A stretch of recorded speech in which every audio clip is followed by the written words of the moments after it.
Today we present a special Best of Money Chat Now with Larry Steinhaus. So sit back, relax, enjoy the show because it's time for the Best of Money Chat Now with your host, Larry Steinhaus.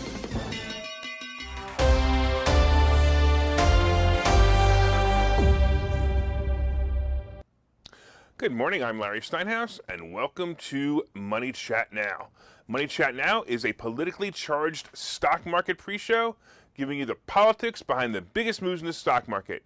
It is presented with comedic common sense by an expert in financial literacy, and hey, that's me, Larry Steinhaus. Hey, by the way, my Twitter handle is @LarrySteinhaus, and you can find me on Facebook, TikTok, and other social media by just searching Larry Steinhaus.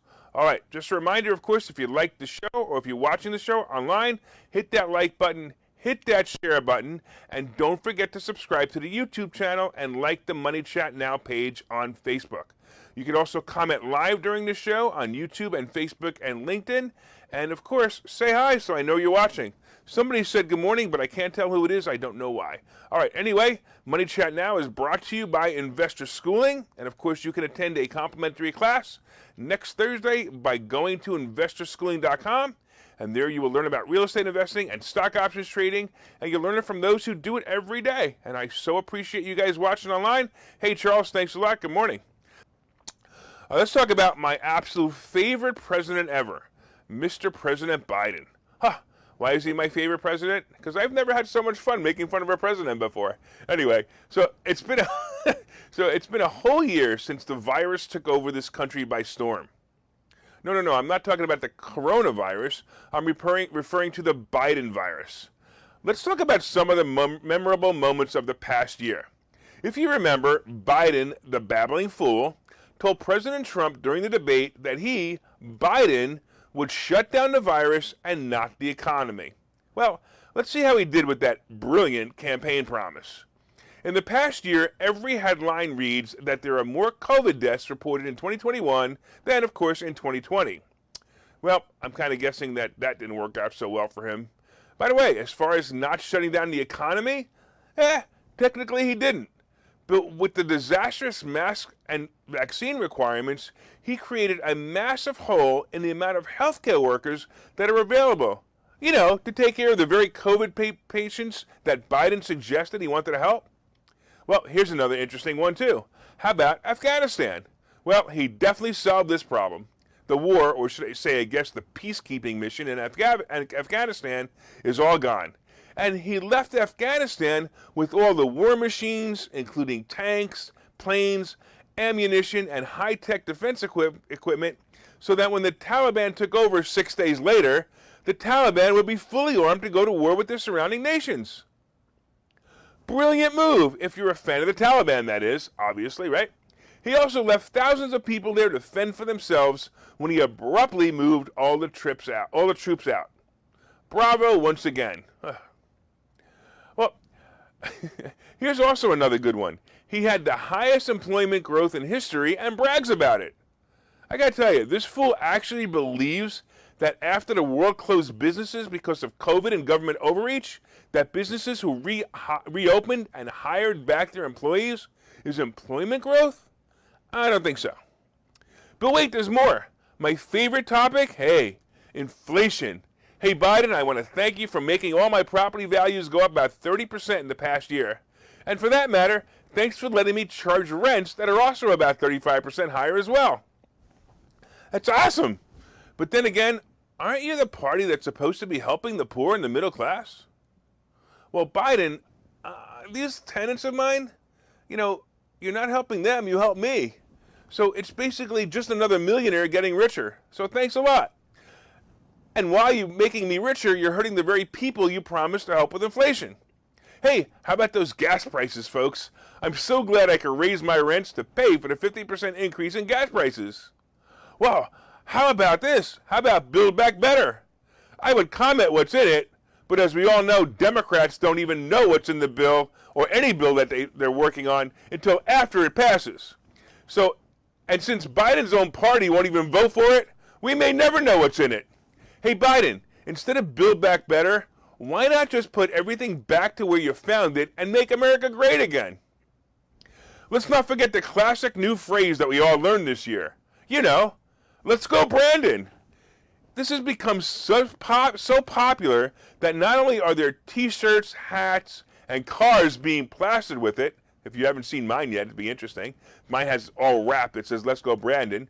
But not only are there hats and cars and hats and cars and t-shirts plastered with it, but there are also stores opening called "Let's Go Brandon" stores.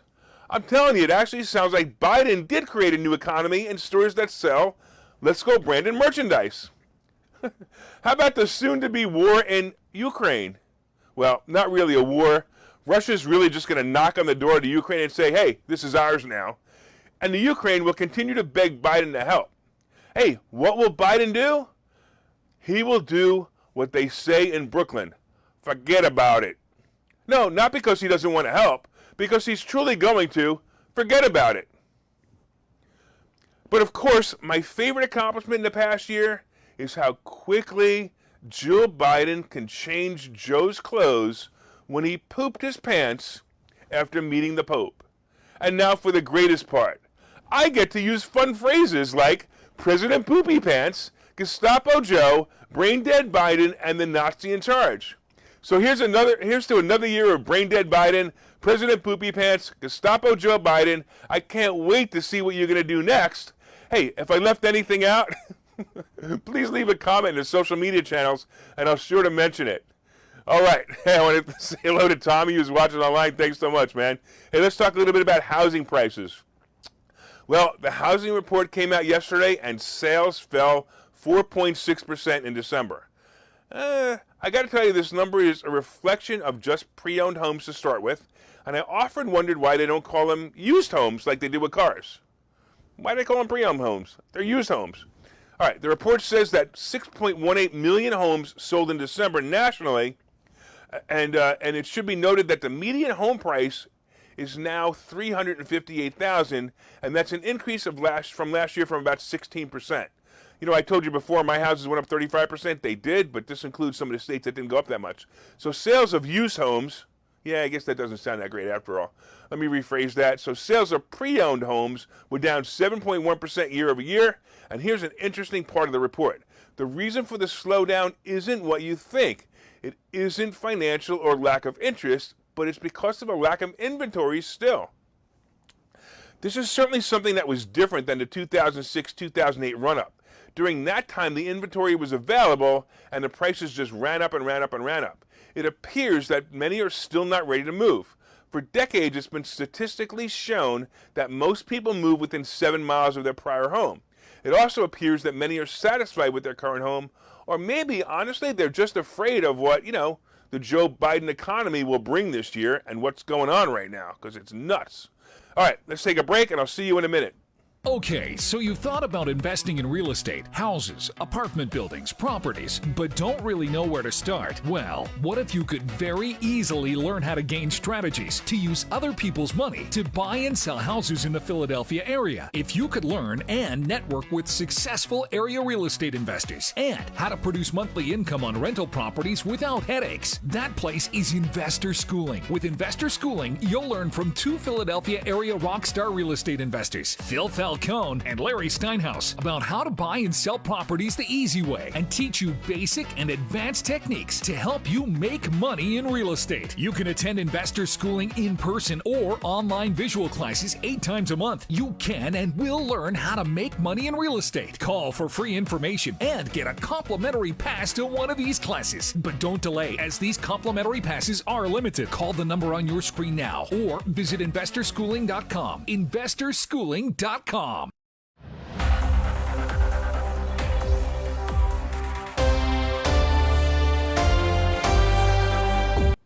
right, welcome back to Money Chat Now. I am your host, Larry Steinhaus.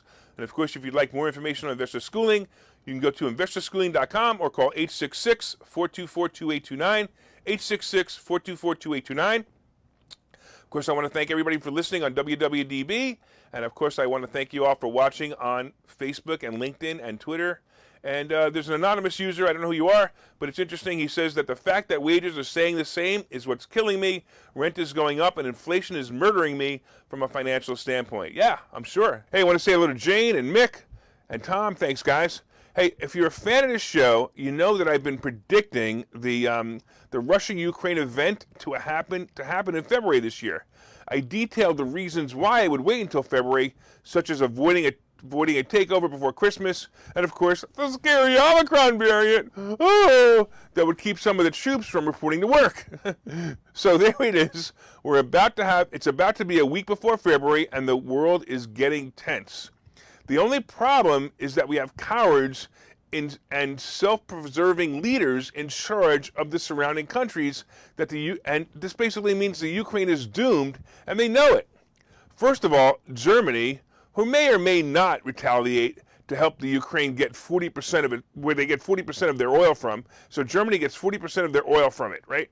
So they're not going to do anything. Russia, basically, and they also get all their oil from Russia as well. It also means that if Germany even says, hey, please don't invade Ukraine, Russia says no oil for you. This leaves Germany being held hostage by Russia. Now take the UK and the United States. Both are threatening sanctions against Russia. Neither of them are saying they would fly in troops or war machines to defend the Ukraine. They are simply saying they would impose sanctions. None of the news reports are stating what these sanctions are, but what can they be? We will not import toilet paper to Russia? How about electronics or cars?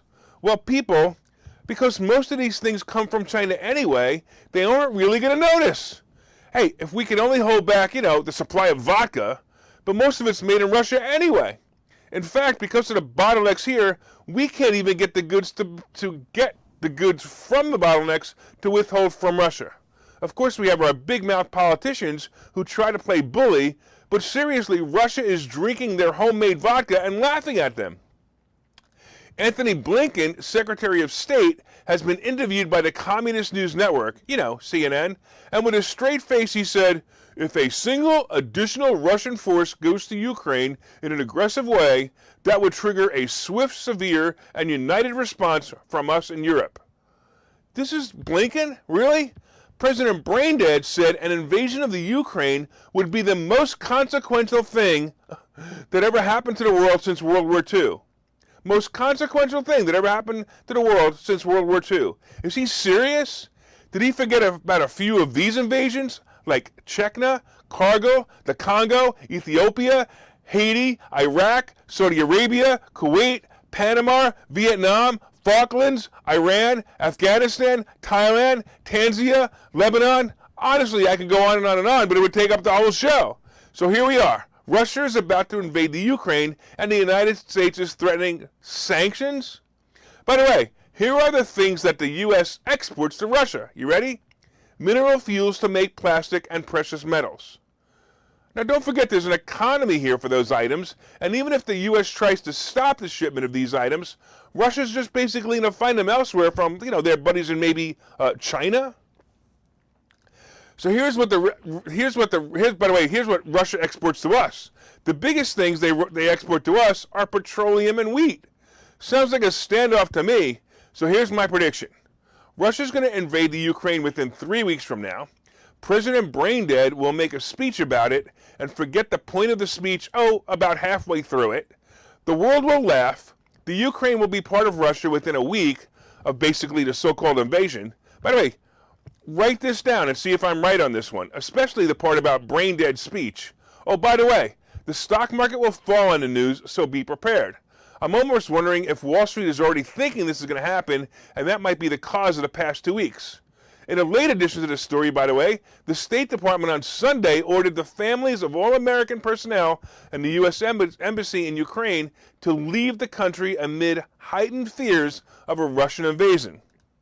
So just to add to the stupidity, the State Department actually said this, ready? They actually do not travel to Ukraine due to the increased threats of Russian military action and COVID-19. COVID-19? Really? Do they have more COVID-19 in the Ukraine than the rest of the world? Unbelievable. Look, some people are going to have to cancel their plane travel to Ukraine this summer because I'm not sure if the ticket to Ukraine will now need to say a ticket to Russia instead. By the way, if you take a trip to Ukraine, when they land, all the passengers will now sing "Back in the USSR." Ay, ay, ay. All right. Lewis, hey, thanks. I appreciate you guys watching. All right, let's talk about train robberies. So some of the best Western movies included scenes of train robberies. Where the robbers run up to the train riding horses, jump in the open boxcar, and throw out the safe with all the money in it as the robbers jump off. Some of these movies were a little silly in a depiction of train robberies, but get this. In California, especially, train robbing has become so easy that many people do it for sport. The trains are robbed so often that the empty boxes are actually littering the train tracks and the depots to the point where it looks like a picture of a natural disaster. I don't know if you guys have seen these pictures, but it is amazing, right? Once again, the brilliant Gavin Useless has made crime legal. So guess what, criminals? Oh, wait, criminals. I think we can't call them criminals anymore, can we? I know. Let's call them merchandise owners without receipts. Undocumented owners of items. So the undocumented owners of items rarely get caught. But when they do, they might be charged with a misdemeanor if the judge is in a bad mood that day. That's it, basically, right? So the police aren't even wasting their time going on these calls. And besides, they've been defunded anyway. Union Pacific says that it's seen a 160% jump in criminal rail theft in Los Angeles since December 2020. When Useless said that he's not going to prosecute criminals anymore. So the total losses to Union Pacific have come to $5 million over the past year. That doesn't include losses tallied by customers shipping on its rails. In other words, this is just people who are shedding freight, not people who are ordering things. By the way, I wonder who will pay for this problem in the cost of higher insurance, basically to ship things, right? I know you and I will, of course. But on the bright side, at least our taxes aren't only going to help the lazy people to get a job, we also get to pay for their new TV with higher shipping insurance charges. On the other hand, maybe these undocumented owners of things are actually smarter than the documented owners of things. When I go to Best Buy website and find that something is out of stock, it's possible that these undocumented owner of what I'm looking for is already enjoying it. They avoid the empty shelves and lack of inventory by taking it before it even gets to the store. Actually, I think it's brilliant. I wonder if they ship Teslas via train. Maybe that's why there's so many in California. Hey, Jose, thanks for watching. Hey, Carrie, thanks so much for watching. Totally appreciate it. Hey, let's talk real quick about Germany's revenge. During the 12 years Hitler was in power in Germany from 1933 to 1945, he claimed the Germans were the superior race. He killed millions in concentration camps and controlled the media just like politicians do now. Here's a scary thought now, and I'm telling you, you're only going to hear this on this show. No one else is talking about this. What if Germany is now getting its revenge and controlling the world and the public like they did before? I discovered something hidden in a news article that petrifies me. It turns out, listen to this carefully, it turns out that Germany is the #1 contributor to the World Health Organization. That's correct. The WHO, who controls all the media around COVID, has a donor that's pushing the narrative of vaccines, masks, and lockdowns. This is worse than insider trading by our government. This is world manipulation. I realize you're putting it all together now, but think about it. The WHO can't change their views on COVID unless Germany allows them to do it, or Germany will cut them off. I don't understand this. Why am I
Let's talk about Novak Djokovic.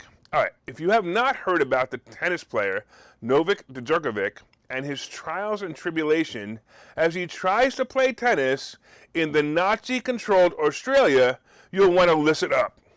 Now, look, I'm going to tell you that I'm not much of a tennis fan, so up until now, I really never heard of this guy anyway. Djokovic was scheduled to play on the Australian Open.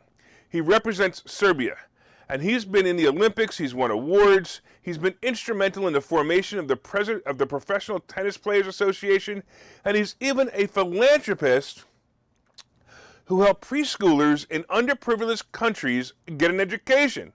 The guy's a really cool guy, right? Anyway, well, as many of the people concerned with how the COVID vaccine may affect him, he has chosen not to get vaccinated. He's heard that athletes are dying after they get vaccinated, so he's concerned. It's put him in a really tough situation with Australia, where he's scheduled to play, or was scheduled to play in the Australian Open. In other words, Australia has a country that says, papers, please. You cannot come here unless you like us. So you must do your papers, please, unless you must be vaccinated. Do it now. Ugh. I wonder if anyone read history books anymore. Really, seriously.